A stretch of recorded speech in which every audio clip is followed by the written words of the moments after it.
RTH16 news ಅರ್ಥಾತ್ ಹೇ ಸಿದ್ದರಾಮಯ್ಯ ಸ್ವಾಗತ. ನಾನು ನಿಮ್ಮವ MI ಅಥವಾ ಮಲ್ಲಪ್ಪ ಜೋತಾವರ್. ಆದ್ಮೇಲೆ ನಿಜವಾಗಿಯೂ JDS ಇವತ್ತು ಪ್ರಬಲ ಪಕ್ಷವಾಗಿ ಉಳಿಬೇಕಾಗಿತ್ತೇನೋ ಉಳಿತದೇನೋ ಅಂತ ನಾವು ಅನ್ಬೋದು, ಇಲ್ಲ ಅಂತಲ್ಲ.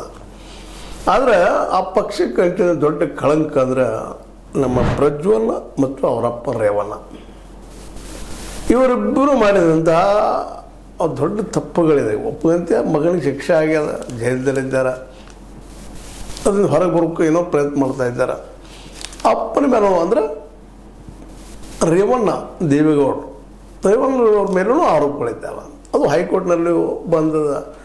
ಹೈಕೋರ್ಟ್ ಆ ವಿಷಯದಲ್ಲೇ ರದ್ದು ಮಾಡಬೇಕು ಮೇಲಿದ್ದಂಥ ಆರೋಪ ಅಂದಾಗ ಅದು ಸಿಡಿಮಿಡಿಗೊಂಡ ಬದಿಗೆ ಸೇರಿಸದ.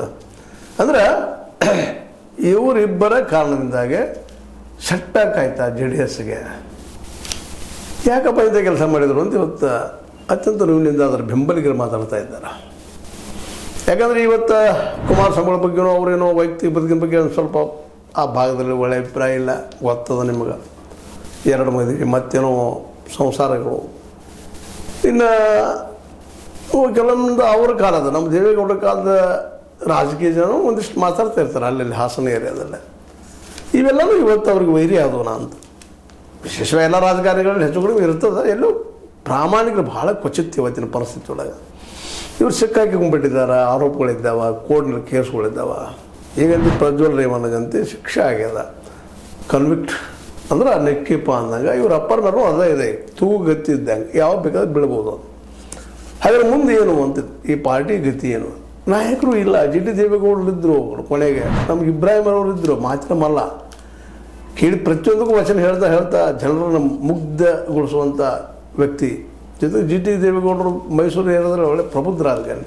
ಅಟ್ಲೀಸ್ಟ್ ಅಂಥವ್ರನ್ನವರು ಇವ್ರು ಲೀಡರ್ ಮಾಡಬೇಕಾಯ್ತಲ್ಲ JDS ಉಳಿಸ್ಕೊಳ್ಳೋ ಸಲುವಾಗಿ. ಇದು JDS ಈ ಸಲ ಉಳಿತದ. ಮತ್ತು ತಮ್ಮ ಮಗನ ಮಾಡ್ಕೊಂಡಿದ್ದಾರೆ. ಸಿನಿಮಾ ಹೀರೋ ನಿಮ್ಗೆ ಗೊತ್ತದ, ನಿಖಿಲ್, ನಮ್ಮ ಕುಮಾರಸ್ವಾಮಿ. ಅವ್ರನ್ನ ಬಗ್ಗೆ ನಾನು ಕೇಳಿಲ್ಲ, ಬಟ್ ನಿಂತಲ್ಲಿ ಗೆದ್ದಿಲ್ಲ, ಸೋತಿದ್ದ ಇತಿಹಾಸ ಆಗಿದೆ.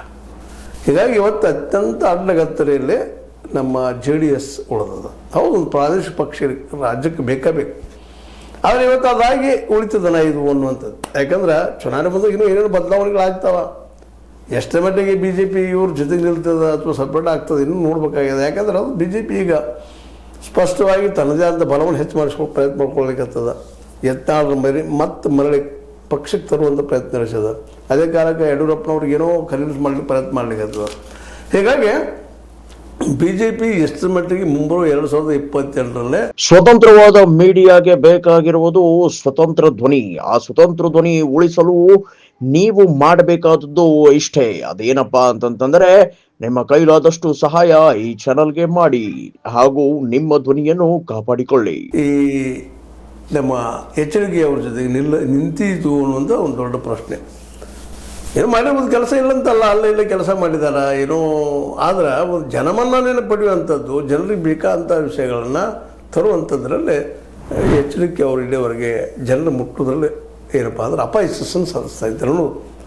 ಅಂಥ ಪ್ರಸಂಗದಲ್ಲಿ ಪ್ರಜ್ವಲ್ ಮತ್ತು ಅವರಪ್ಪ ರೇವಣ್ಣರ ಈ ಹಾವಳಿಯಿಂದಾಗಿ ಪಕ್ಷಕ್ಕೆ ಇನ್ನಷ್ಟು ಡ್ಯಾಮೇಜ್ ಆಗಿದೆ ಇವತ್ತು ಅಂತೇಳಿ ಭಾಳ ಜನ ಅದನ್ನು ಮಾತಾಡ್ತಾ ಇರ್ತಾರೆ. ಆ ಭಾಗದಲ್ಲೇ, ಹಾಸನ ಭಾಗದಲ್ಲೇ. ಅದೇ ಕಾಲಕ್ಕೆ ಅವರು ಬೆಳೆದು ಬಂದಂಥ ಏರಿಯಾ ನಿಮಗೆ ಗೊತ್ತದ, ಅಲ್ಲೂ ಸಹಿತ ಇವತ್ತು ಇದೇ ಮಾತುಗಳು. ಹೀಗಾಗಿ ಇವತ್ತು ಎಷ್ಟರ ಮಟ್ಟಿಗೆ ಮೊನ್ನೆ ನಾವು ಸಭೆ ಮಾಡಿದರು ಹಾಸನದಲ್ಲೇ ದೊಡ್ಡ ಪ್ರಮಾಣದಲ್ಲೇ. ಅದು ಜನರಿಗೆ ಎಷ್ಟು ಮಟ್ಟಿಗೆ ಹೋಗಿ ಮೂಡ್ತದೆ, ಜನ ಎಷ್ಟರ ಮಟ್ಟಿಗೆ ಇವ್ರನ್ನ ಒಪ್ತಾರೆ ಅನ್ನೋಂಥದ್ದು. ಜೊತೆಗೆ BJP ಜೊತೆ ಕೂಡಿದ್ರಿಂದಾಗಿ ಸಹಜವಾಗಿನ ಮುಸ್ಲಿಂ ಓಟ್ಗಳು ಇವ್ರದ್ದು ದೂರ ಸರಿದವನು ಸಹಿತ ಮಾತುಕತೆ ಬರ್ತಾ ಇದ್ದಾವೆ. ಮತ್ತು ಇನ್ನು ಒಕ್ಕಲಿಗರಲ್ಲೇ ವಿಶೇಷವಾಗಿ ಇವತ್ತು ಒಬ್ಬ ಮುಂದಿನ ಮುಖ್ಯಮಂತ್ರಿ ನಮ್ಮ DK ಶಿವಕುಮಾರ್ ಅನ್ನುವಂಥ ಒಂದು ವಾತಾವರಣ ಹಬ್ತಾ ಇದೆ ಅಲ್ಲೆಲ್ಲ. ಅದಕ್ಕಾಗಿ ಮತ್ತು ಜಗತ್ತಿಗೆ ಗೊತ್ತದ, ಗೆಲ್ಲುವ ಕುದುರೆಯಿಂದ ಜನ ಓಡ್ತಾರೆ, ಸೋಲು ಕುದುರೆಯಿಂದ ಯಾರು ಬರಲಿಕ್ಕೆ ಹೋಗೋದಿಲ್ಲ. ಮತ್ತು ಅವ್ರು ನಿಧಾನಕ್ಕೆ ನಾನಪ್ಪ ಒಬ್ಬ ಒಕ್ಕಲಿಗ ನಾಯಕ ಅನ್ನುವಂಥ ಪ್ರಯತ್ನ ಮಾಡ್ತಿದ್ದಾರೆ. ಮತ್ತು JDSನಲ್ಲಿದ್ದಂಥವ್ರನ್ನೆಲ್ಲರೂ ಸೆಳ್ಕೊಳ್ಳಿಕತ್ತಿದ್ದಾರೆ ಈಗಾಗಲೇ. ಮತ್ತು ಸಿದ್ದರಾಮಯ್ಯನವರು ಆದಷ್ಟು JDSನ್ನು ಮುಗಿಸ್ಬೇಕು ಅನ್ನುವಂಥ ವಿಚಾರದಲ್ಲೇ ಇದ್ದಾರೆ ಅವರು. ಹೀಗಾಗಿ ರಾಜಕೀಯ ವೈರಿಗಳಿದ್ದಾರೆ ಸಿಕ್ಕಾಪಟ್ಟೆಲ್ಲ, ಜೊತೆಗೆ ಮೈಸೂರು ಏರಿಯಾದಲ್ಲೇ. ಜೊತೆಗೆ BJP ಅವ್ರು ತನ್ನ ಶಕ್ತಿ ಹೆಚ್ಚು ಮಾಡ್ಕೊಳಿರ್ತದೆ, ಒಕ್ಕಲಿಗ ನಾಯಕರನ್ನು ಹುಡುಕ್ತಾ ಇದೆ. ಒಕ್ಕಲಿಗ ನಾಯಕರು ಇಲ್ಲ ಅನ್ನೋ ಕಾರಣಕ್ಕೆ. ಯಾಕಂದ್ರೆ ಈಗಾಗಲೇ ಅವ್ರು BJPಗಿರೋದು ಏನದಪ್ಪ ಅಂತೇಳಿ ಅಹಿಂದದ ಓಟುಗಳು ಮಾತ್ರ ಅಥವಾ ಹಿಂದುಳಿದವ್ರ ಓಟುಗಳಾಗಿರ್ಬೋದು, ದಲಿತರದ್ದು, ಇನ್ನುಳಿದವ್ರದ್ದು ಮ್ಯಾಕ್ಸಿಮಮ್ ಬರಲಿಕ್ಕಿಲ್ಲ ಅನ್ನುವಂಥ ಭಯ ಅವ್ರಿಗೆ ಕಾಡ್ಲಿಕ್ಕತ್ತದ. ಹೀಗಾಗಿ ಎಚ್ ಡಿ ಕೆ ಅವ್ರನ್ನ ಮುಂದೆ ಮಾಡಿ ಮುಂಬರುವ ಎಲೆಕ್ಷನ್ದಲ್ಲೇ ಗೆದ್ಕೋಬೇಕು ಅನ್ನೋದು ಒಂದು ಆಶೆನೂ ಅದ ಅವ್ರು ಇಲ್ಲ ಅಂತಲ್ಲ. ಆದರೆ ಇದನ್ನು ಉಳಿಸ್ಕೋಬೇಕಾಗಿದ್ದಪ್ಪ ಅಂದ್ರೆ ಒಂದು ಏನಪ್ಪ ಅಂದ್ರೆ ನೈತಿಕ ನೆಲೆಗಟ್ಟ, ವಿಶೇಷವಾಗಿ ಬಿ ಜೆ ಪಿ ಇದು ತಪ್ಪಿತಸ್ಥರದ ರಾಜಕಾರಣಿಗಳು ಇಲ್ಲಂತಲ್ಲ, ಆದರೂ ಹೊರಗೆ ಅವ್ರಿಗೆ ನಾವು ಆದರ್ಶವಾದಿಗಳು ತೋರಿಸ್ಕೊಳ್ತಾ ಇರ್ತಾರೆ. ಅದರಲ್ಲಿ ಪ್ರಜ್ವಲ್ ಮತ್ತು ರೇವಣ್ಣರ ಈ ಘಟನೆಗಳಿಂದಾಗಿ ಮತ್ತು ಏನಾದ್ರು ರೇವಣ್ಣವ್ರಿಗೆ ಏನಾದ್ರು ಶಿಕ್ಷೆ ಆಯ್ತಪ್ಪ ಅಂತಂದ್ರೆ ಇನ್ನಷ್ಟು ಹಿಂಬಡ್ತಿ ಆಗ್ತದೆ ಜೆ ಡಿ ಎಸ್ಗೆ. ಒಂದೇನೋ ಒಂದು ಹೆಜ್ಜೆ ಮುಂದೆ ಬಂದದ ಬಿ ಜೆ ಪಿ. ಯಾಕಂತಂದ್ರೆ ಎತ್ತಾಳು ಹೊರಗೆ ಹೋಗಿದ್ದಾರೆ, ಜೊತೆಗೆ ಲಿಂಗಾಯತ್ ಮತ್ತು ಒಕ್ಕಲಿ ಕಾಂಬಿನೇಷನ್ ಮಾಡಿದ್ರೆ ನಮ್ಗೆ ಇನ್ನಷ್ಟು ಹೆಚ್ಚು ಸೀಟ್ ಬರ್ಬೋದು ಅನ್ನುವಂಥ ಒಂದು ತರ್ಕ ಅವರು. ಅದು ಸಹಜ ಅದ. ಯಾಕಂದ್ರೆ ಎಕನಾಮಿಕಲಿ ಸ್ಟ್ರಾಂಗ್ ಇದ್ದಂಥವ್ರು ಎರಡೂ ಈ ಲಿಂಗಾಯತ್ ಮತ್ತು ಒಕ್ಕಲಿಗರು, ಅದೇ ಕಾಲಕ್ಕೆ ಇಲ್ಲಿವರೆಗೆ ಆಡಳಿತ ಮಾಡ್ತಾ ಬಂದಂಥವ್ರು, ಇವರಿಬ್ಬರು ಒಂದಾದ್ರಪ್ಪ ಅಂತಂದ್ರೆ ಇನ್ನುಳಿದ ಹಿಂದುಳಿದವ್ರು ಅವ್ರನ್ನ ವಿಶ್ವಾಸ ತೆಗೆದುಕೊಂಡು, ದಲಿತರ ವಿಶ್ವಾಸ ತೆಗೆದುಕೊಂಡು ನಾವು ಗೆಲ್ಲೋ ಪ್ರಯತ್ನ ಮಾಡ್ಬೋದು, ನಾವು ಪ್ರಧಾನಿ OBC ಹಾಗೆ ಏನೇನು ಮಾಡೋ ಪ್ಲ್ಯಾನ್ಗಳು ಬಿ ಜೆ ಪಿಲೂ ಅದ ಮತ್ತು ಜೆ ಡಿ ಎಸ್ನಲ್ಲೂ ಅದ. ಆದರೆ ಇದು ಎಷ್ಟರ ಮಟ್ಟಿಗೆ ಯಶಸ್ವಿ ಆಗ್ತದೆ ಅನ್ನೋದು 2028 ಗುರುತು ಮಾಡುವಂಥ ವಿಷಯ. ಹೀಗಾಗಿ ಇದು ಡೆವಲಪ್ಮೆಂಟ್ಗಳು ಎಷ್ಟರ ಮಟ್ಟಿಗೆ ಏನಾಗ್ತಾವೆ ಏನೂ ಇರಲಿ.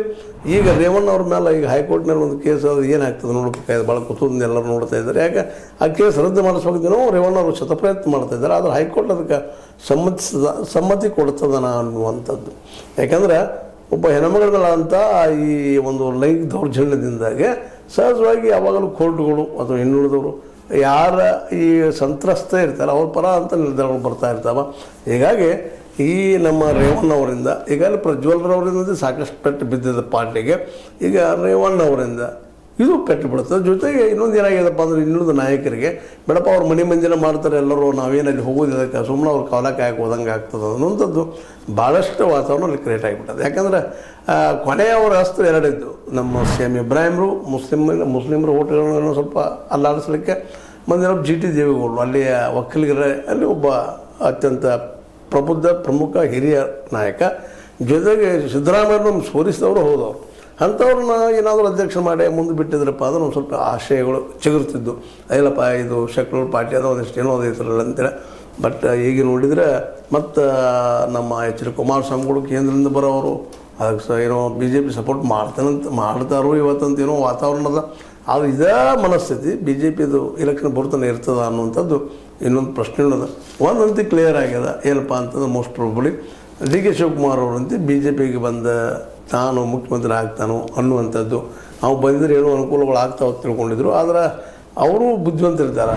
DK ಶಿವಕುಮಾರ್ ಅವರು ಸ್ವತಃ ಅವ್ರ ತಮ್ಮ DK ಸುರೇಶ್ ಅವರಂತೂ ದೇವೇಗೌಡರ ಕುಟುಂಬವನ್ನು ನಂಬದ ಸ್ಥಿತಿಯೊಳಗಿದ್ದಾರೆ. ಹೀಗಾಗಿ ಅವರು BJPಗೆ ಬಂದ್ರೆ ನಮಗೆ ತೊಂದರೆ ಆಗ್ತದೆ ಅನ್ನೋ ಭಯ ಅವರಿಗದ. ಆದರೆ ಕಾಂಗ್ರೆಸ್ನಲ್ಲಿ ಈಗಾಗಲೇ 2ನೇ ನಂಬರ್ ಇದ್ದಾರೆ, ಕೈಯಾಗ ಅಧಿಕಾರ ಐತಿ, ಎಲ್ಲನೂ ಐತಿ. ಒಂದು ಮುಖ್ಯಮಂತ್ರಿ ಪದವಿ ಅನ್ನೋದು ಒಂದೇ ಇಲ್ಲ.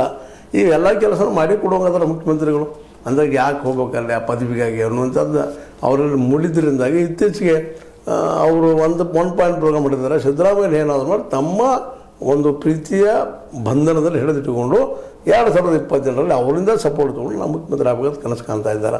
ಇಂಥ ಪ್ರಸಂಗದಲ್ಲೇ ಈ ನಮ್ಮ ರೇವಣ್ಣವರ ಈ ಸುದ್ದಿ, ಅವ್ರ ಮೇಲೆ ಹೈಕೋರ್ಟ್ನಲ್ಲಿ ಏನು ನಡೀತಾ ಇರುವಂಥ ಸುದ್ದಿ ಸಹಜವಾಗಿನ ನಮ್ಮ ಇದು JDSಗೆ ಒಂದು ರೀತಿ ಗಾಬರಿಗೊಳಿಸುವಂಥ ಸಂದರ್ಭ ಅಂತ ಹೇಳ್ಬೇಕಾಗಿದೆ. ಏನೋ ಆಗಲಿ JDS ಉಳಿಬೇಕು ಅನ್ನೋದು ಅವ್ರ ಬೆಂಬಲಿಗರ ಬೃಹತ್ ಆಸೆ. ಆದರೆ ಅದು ಈಡೇರಿತಾ? ಯಾಕಂದ್ರೆ ಅದಕ್ಕೆ ಮಧ್ಯದ ಕಲ್ಲು ಹಾಕಿದವರು ಪ್ರಜ್ವಲ್ ಮತ್ತು ರೇವಣ್ಣ ಭಾಳ ದೊಡ್ಡ ಹೊಡೆತ ಕೊಟ್ಟಿದ್ದಾರೆ. ಯಾಕಂದ್ರೆ ಇವರು ಸ್ತ್ರೀ ಶೋಷಕರು ಅನ್ನೋದು ಸಾಮಾನ್ಯವಾಗಿ ಹಾಸನ ಜಿಲ್ಲೆಯಲ್ಲಿ ಮಾತಾಡಿಕೊಳ್ಳೋದು, ಅದ್ರ ವಿರೋಧ ಹೋರಾಟ ಅದು ನಾವು ನೋಡಿದ್ದೀವಿ. ಇನ್ನು ಜನನು ಎಷ್ಟು ಮಟ್ಟಿಗೆ ಇವ್ರು ನಂಬ್ತಾರೆ ಅನ್ನೋದು ಇನ್ನೂರು 28 ಅಂತ ಹೇಳ್ತಾ, ಇದು ನಿಮ್ಮ ಲೈಕ್ ಆಗಿರ್ಬೋದು. ಲೈಕ್ ಮಾಡಿ, ಶೇರ್ ಮಾಡಿ, ಕಾಮೆಂಟ್ ಮಾಡಿ, ಜೊತೆ ಸಬ್ಸ್ಕ್ರೈಬ್ ತಿಳಿಸ್ಬೋದು. H16 ನ್ಯೂಸ್ ಅರ್ಥಾತ್ ಸಿದ್ದರಾಮಯ್ಯ ಸತ್ಯದ ಕೈಗೊಂಡು ವಂದನೆಗಳು.